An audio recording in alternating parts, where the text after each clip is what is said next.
Hello student, आज control system में हम बोर्ड प्लॉट का एक न्यूमेरिकल डिस्कस करेंगे जो कि इन्वर्स बोर्ड प्लॉट से बिलोंग होगा। ठीक है, तो इन्वर्स बोर्ड प्लॉट में हम करते क्या है, हमें पहले क्या दिया रहता है, एसिम्प्टोटिक बोर्ड प्लॉट उसका दिया रहता है ट्रांसफ़र फंक्शन का, और उसकी हेल्प से हमें क्या करना होता है, ट्रांसफ़र फंक्शन फाइंड करना होता है। ठीक है, तो ट्रांसफ़र फंक्शन फाइंड करने के लिए जैसे मेरे पास दिया है, consider the following asymptotic board plot, omega किस में दिया है, रेडियन पर सेकेंड। ठीक है, और ये उसका बोर्ड प्लॉट दिया है। अब मेरे पास ये क्या है, ये 20 dB पर डेक, ठीक है, 12 dB इसका मैग्नीट्यूड दिया है इस पॉइंट पर। ठीक है, ये 0 dB एक्सिस, ठीक, ये फ्रीक्वेंसी रेडियन पर सेकेंड में दिया है। ठीक, ये कितना है मेरा 20 dB पर डेक, और ये -40 dB पर डेक। ठीक, अब मुझे करना क्या है, इसका ट्रांसफ़र फंक्शन फाइंड करना है। तो ट्रांसफ़र फंक्शन फाइंड करने के लिए मुझे पता है कि मेरे पास स्टैंडर्ड फॉर्म ट्रांसफ़र फंक्शन की क्या होती है, जैसे HS इक्वल, मैं इसके अकॉर्डिंग स्टैंडर्ड फॉर्म में इसको लिख रहा हूँ। तो क्या होने वाला है, फर्स्ट ऑफ ऑल के क्या होता है, DC गेन।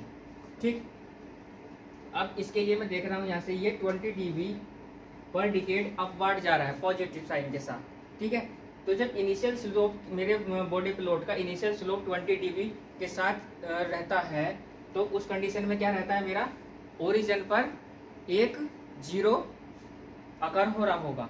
तो उसको मैं क्या लिखता हूँ, S।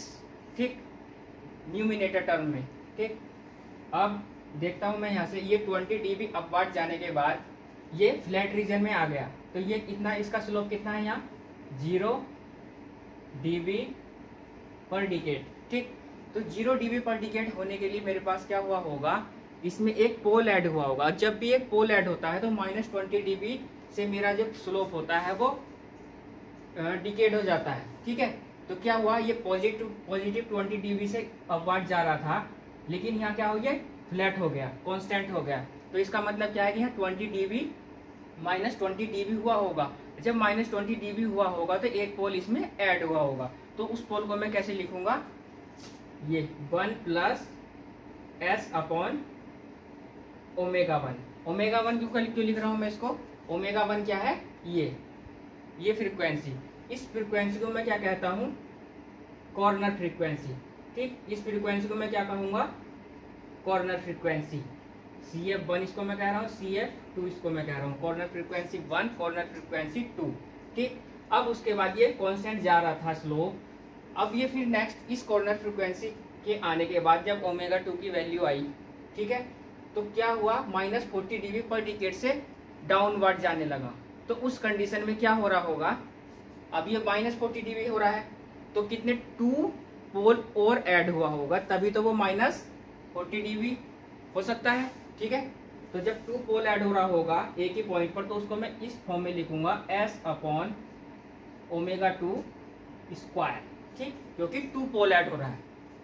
यहाँ मेरा कितना हो रहा था, 1 पोल ऐड हो रहा था, तभी ये 0 dB पर डिकेड हुआ था। ठीक, अब मेरे पास बेसिक नीड क्या है, ट्रांसफर फंक्शन फाइंड करने के लिए मेरे पास 3 चीजें मुझे डिस्कस करनी होगी according to this question. First of all मुझे वैल्यू चाहिए k का। ठीक, दूसरा मुझे चाहिए वैल्यू कॉर्नर फ्रीक्वेंसी CF1 का, ये कॉर्नर फ्रीक्वेंसी ω1 का वैल्यू चाहिए। ठीक, दूसरा मुझे क्या चाहिए, ω2 का वैल्यू मुझे चाहिए, तभी मेरा एक कंप्लीट ट्रांसफर फंक्शन मेरे पास आ पाएगा। ठीक, अब मुझे करना क्या है, अब डिस्कस कर लेते थोड़ा, कॉर्नर फ्रीक्वेंसी होता क्या है। कॉर्नर फ्रीक्वेंसी वो फ्रीक्वेंसी होता है जहां पर मेरा स्लोप चेंज होता है, किसी भी बॉडी प्लॉट का स्लोप जहां चेंज हो रहा होगा उसी को मैं कॉर्नर फ्रीक्वेंसी कहूंगा। अब सपोज दैट जैसे मैं यहाँ देख पा रहा हूँ, इस एक्सिस पे, इस लोग, ये क्या है, लॉग ओमेगा एक्सिस में ये 0.5 इस स्लोप का वैल्यू दिया है, ये 0.5 दिया है, और यहाँ 8 दिया है, लेकिन यहाँ मेरा स्लोप क्या है, एक जा रहा है ऊपर की ओर। ठीक है, यहाँ कोई चेंज नहीं हो रहा है स्लोप में, तो इसको मैं कॉर्नर फ्रीक्वेंसी कंसिडर नहीं करूंगा। कॉर्नर फ्रीक्वेंसी वही फ्रीक्वेंसी होती है जहाँ मेरा स्लोप चेंज होता है, इसको भी मैं कॉर्नर फ्रीक्वेंसी नहीं कहूँगा, क्योंकि मेरा यहाँ स्लोप में कोई चेंज नहीं हो रहा है। तो मेरे पास कॉर्नर फ्रीक्वेंसी कितनी बची, ω1। ω1 को मैं कॉर्नर फ्रीक्वेंसी क्यों कह रहा हूँ, क्योंकि इस पॉइंट पर आने के बाद मेरा स्लोप क्या हुआ, चेंज हो गया। ठीक, जैसे ही चेंज हुआ तो ये क्या कहलाई, मेरी कॉर्नर फ्रीक्वेंसी। नेक्स्ट इस पॉइंट पर जाने के बाद मेरा नेक्स्ट कॉर्नर फ्रीक्वेंसी आई ओमेगा 2। क्यों? क्योंकि मेरा यहाँ भी स्लोप चेंज हो गया।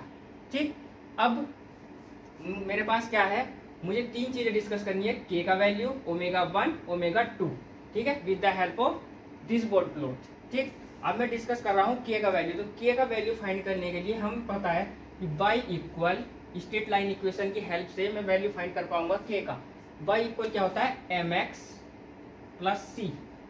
ठीक, अब हम फर्स्ट ऑफ ऑल करते क्या है, के का वैल्यू फाइंड करने के लिए हमें लो फ्रीक्वेंसी रीजन में हम के का वैल्यू फाइंड कर पाते हैं। ठीक है, के का वैल्यू क्या होता है, के का वैल्यू क्या होता है, function of low frequency region. ठीक, और इसमें भी 2 पॉसिबिलिटी होती है। ठीक, 2 पॉसिबिलिटी। ठीक, फर्स्ट पॉसिबिलिटी क्या हो कि मेरा जो इनिशियल स्लोप हो, लो फ्रीक्वेंसी रीजन हो, वो क्या हो, एक कांस्टेंट स्लोप हो। ठीक, या उसको मैं कहता हूं फ्लैट रीजन भी कहता हूं, फ्लैट रीजन। ठीक, दूसरा क्या हो सकता है, स्लोप हो, इनिशियल स्लोप हो। तो अब मैं यहाँ देख पा रहा हूँ कि मेरे पास कौन सी पॉसिबिलिटी है। अकॉर्डिंग टू बोर्ड प्लॉट यहाँ तो स्लोप दिया है, ये क्या है मेरा low frequency region, low frequency region. ठीक, लो फ्रीक्वेंसी रीजन क्यों, क्योंकि इधर से मेरी फ्रीक्वेंसी उधर की ओर बढ़ती चली जा रही है, तो इसी को मैं कंसीडर करता हूँ लो फ्रीक्वेंसी रीजन। ये क्या है मेरा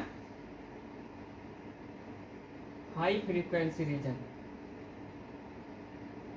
ठीक, हाई फ्रीक्वेंसी रीजन। तो हमें के का वैल्यू फाइंड करने के लिए लो फ्रीक्वेंसी रीजन से ही डील करना होता है। ठीक है, तो अब हम कर पा रहे हैं, यहाँ से स्लोप देख रहे हैं। अब मेरे पास यहाँ फ्लैट रीजन तो है नहीं, तो सेकंड पॉसिबिलिटी होगी। तो यहाँ से मैं देख रहा हूँ इस स्लोप की हेल्प से वैल्यू फाइंड कर रहा हूँ के का। तो यहाँ देख रहा हूँ ये 0 dB है, तो बाई का वैल्यू कितना हुआ 0। किस स्लोप से जा रहा है 20 dB। ठीक, तो 20 इसको मैं लोग की फॉर्म में लिखता हूँ। ठीक है, क्योंकि ये लोग ओमेगा एक्सेस होता है। ठीक, मैग्नीट्यूड मेरा डीबी में होता है, फ्रीक्वेंसी किस में होता है, लोग ओमेगा एक्सेस में होता है। ठीक, अब कितना वैल्यू है 0.5 प्लस सी। ठीक, अब लोग 20 0.5 कितना होता है। ठीक, कैलकुलेटर की हेल्प से हम इसको सॉल्व कर सकते हैं। इसका वैल्यू मैं लिख ले रहा हूँ, माइनस का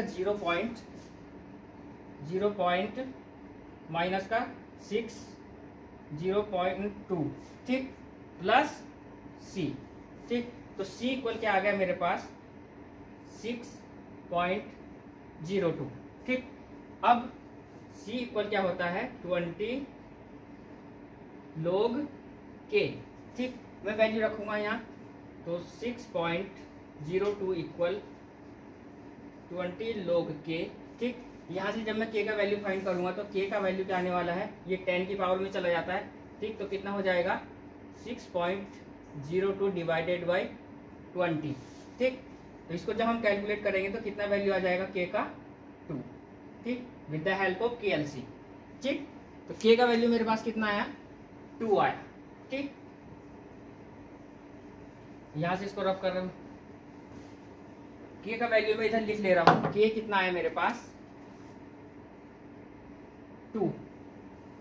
ठीक, अब मुझे वैल्यू चाहिए कॉर्नर फ्रीक्वेंसी 1, ओमेगा 1 का वैल्यू और ओमेगा 2 का वैल्यू। ठीक, अब हम इसका वैल्यू कैसे फाइंड करें, इसका वैल्यू फाइंड करने के लिए हमारे पास होता है स्लोप का इक्वेशन। स्लोप इसको मैं कह रहा हूं A B C D, इनके मैंने नाम दे दिए पॉइंट के। ठीक, अब मुझे क्या करना है, इसका स्लोप की हेल्प से मैं वैल्यू फाइंड कर पाऊंगा कॉर्नर फ्रीक्वेंसी ओमेगा 1 का। तो इसको मैं कह रहा हूँ स्लोप AB। स्लोप का इक्वेशन क्या होता है, straight line equation y2 minus y1, और ये क्या है मेरा लोग ओमेगा एक्सेस है, तो इसको मैं लोग की फॉर्म में लिखूंगा, कितना x2 डिवाइडेड बाई x1। ठीक, यही होता है मेरा स्लोप का इक्वेशन। अब मैं यहाँ से देख रहा हूँ, अब इसके कोऑर्डिनेट्स की मुझे जरूरत पड़ेगी स्ट्रेट लाइन की। जब मैं स्लोप लगाऊंगा तो यहाँ मैं देख पा रहा हूँ यहाँ से, तो इसको मैं कहूँगा x1। तो यहाँ से कितने कोऑर्डिनेट्स आने वाले हैं, ये इसके कोऑर्डिनेट्स x1 0.5, y1 का वैल्यू 0। यहाँ से अगर मैं देख रहा हूँ तो क्या कोऑर्डिनेट्स आने वाले हैं, y2 कितना है, x2 सॉरी 0 नहीं ω1, ठीक, कोमा, और y कितना है 12, ठीक। अब मैं यहाँ वैल्यू रख दूंगा, y2 कितना है मेरे पास, y2 यहाँ से मैं देख रहा हूँ तो y2 कितना है 12, y1 0 divided by log x2 कितना ω1 डिवाइडेड बाई 0.5 x1, ठीक। अब मैं इसको सॉल्व करूंगा, ये कितना है मेरा 0 dB,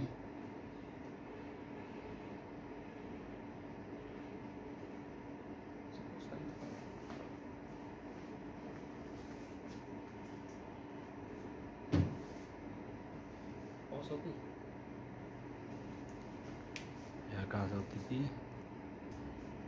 ये कैमरा इसका ऑन हो रहा है, लाइट ऑन हो रही है फिर साहब तो बोल गया आप बीच में, ठीक है। तो यहाँ में स्लोप ए बी को कितना है, स्लोप कितना 20 dB। अब हम इसको कैलकुलेट करेंगे तो log ω1.5 इक्वल कितना होने वाला है 12 डिवाइडेड बाई 20, ठीक। ये कितना हो जाएगा यहाँ से 6 10 0.6, ठीक। अब यहाँ से कितना हो जाएगा ये value ω1.5 equal 10 to the power 0.6, ठीक है। तो ω1.5 इक्वल 10 to the power 0.6 होता है 4, ठीक। तो ω1 का वैल्यू कितना है मेरे पास 2 रेडियन पर सेकेंड, ठीक। कैलकुलेट कर पाए हम फर्स्ट कॉर्नर फ्रीक्वेंसी ω1 का वैल्यू, ठीक। कितना है मेरे पास ω1 2 रेडियन पर सेकेंड, ठीक। अब नेक्स्ट स्लोप की हेल्प से मैं फाइंड कर पाऊंगा वैल्यू किसका ω2 का। उसमें भी मैं क्या करूंगा, स्ट्रेट लाइन इक्वेशन में स्लोप का इक्वेशन लगाऊंगा। तो इसको स्लोप कह रहा हूं मैं, स्लोप CD, ठीक। इसके कोऑर्डिनेट्स क्या होने वाले हैं, इसके कोऑर्डिनेट्स यहाँ से मैं देख रहा हूँ तो ये x1 होगा, यहाँ से स्टार्ट हो रहा है स्लोप, तो ये होगा x1 कितना ω2, ठीक। और y का वैल्यू कितना 12, x1 y1 की फॉर्म में लिखते हैं ना, यहाँ से x2 कितना 8 और y2 0, ठीक। अब मैं यहाँ रख रहा हूँ y2 minus y1 log x2 divided by x1, ठीक। तो स्लोप कितना दे रखा है माइनस ऑफ 40 dB और डिकेट वैल्यू रखना, y2 का वैल्यू कितना होने वाला है 0 माइनस 12 log x2 का वैल्यू कितना 8 डिवाइडेड बाई x1 का वैल्यू कितना ω2, ठीक। अब यहाँ से मैं कैलकुलेट कर पा रहा हूँ तो ये log 8 डिवाइडेड बाई ω2, ठीक। कितना होने वाला है 12 डिवाइडेड बाई 40, माइनस माइनस क्या हो जाएगा प्लस हो जाएगा। तो यहाँ से कितने आने वाला है ये 3 10 0.3, ठीक।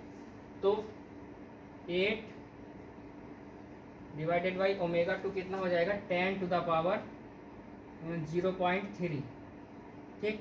0.3 कितना होता है 2, ठीक। तो ω2 कितना वैल्यू आने वाला है 8 डिवाइडेड बाई 2, ω2 का वैल्यू कितना आया 4 रेडियन पर सेकेंड, ठीक। ये हम कैलकुलेटर करवाएंगे with the help of KLC, ठीक है। अपने साइंटिफिक कैलकुलेटर की हेल्प से ये वैल्यू मेरे पास ऑलरेडी डेटा था, मैं रख दिया, ठीक है। इसको वेरीफाई कर लेंगे with the help of KLC। अब मैं क्या करूँगा मेरे पास तीनों चीज आ गई। अब मैं अपने ट्रांसफर फंक्शन में इनका वैल्यू पुट कर दूँ। ठीक, ट्रांसफर फंक्शन क्या था मेरा, एच एस, के का वैल्यू कितना 2 S divided by 1 plus S, omega 1 का वैल्यू कितना 2 1 प्लस एस अपॉन ओमेगा 2 कितना 4, इसका स्क्वायर, क्योंकि -40 dB है। ठीक है, और इसको सिंप्लीफाई कर लेंगे तो क्या हो जाएगा, एच एस 2s 1 प्लस ये हो जाएगा 0.5s, ये हो जाएगा 1 प्लस 0.25s स्क्वायर। ठीक है, ये क्या हुआ मेरा ट्रांसफर फंक्शन, यही मुझे फाइंड करना था। ठीक है, तो इस क्वेश्चन में नया क्या था मेरे पास, मुझे इसमें एक्स्ट्रा क्या करना पड़ा, ये कॉर्नर फ्रीक्वेंसी का वैल्यू नहीं दिया हुआ था। ठीक है, ओमेगा 1 और ओमेगा 2 का वैल्यू गिवन नहीं था। अगर ये मेरे पास होता तो मैं इजीली फाइंड कर पाता। फर्स्ट ऑफ ऑल मैं के का वैल्यू फाइंड कर पाता लो फ्रीक्वेंसी रीजन से। ठीक, फिर दूसरे में क्या करता, कॉर्नर फ्रीक्वेंसी मेरे पास अगर गिवन है तो मैं डायरेक्टली इसमें पुट कर देता। लेकिन मुझे एक्स्ट्रा स्टेप इस क्वेश्चन में क्या करना पड़ा, ठीक है, मुझे स्लोप की स्ट्रेट लाइन स्लोप की हेल्प से हमने क्या किया, ओमेगा 1 और ओमेगा 2 का वैल्यू फाइंड किया। ठीक है, ओके, थैंक यू क्लास।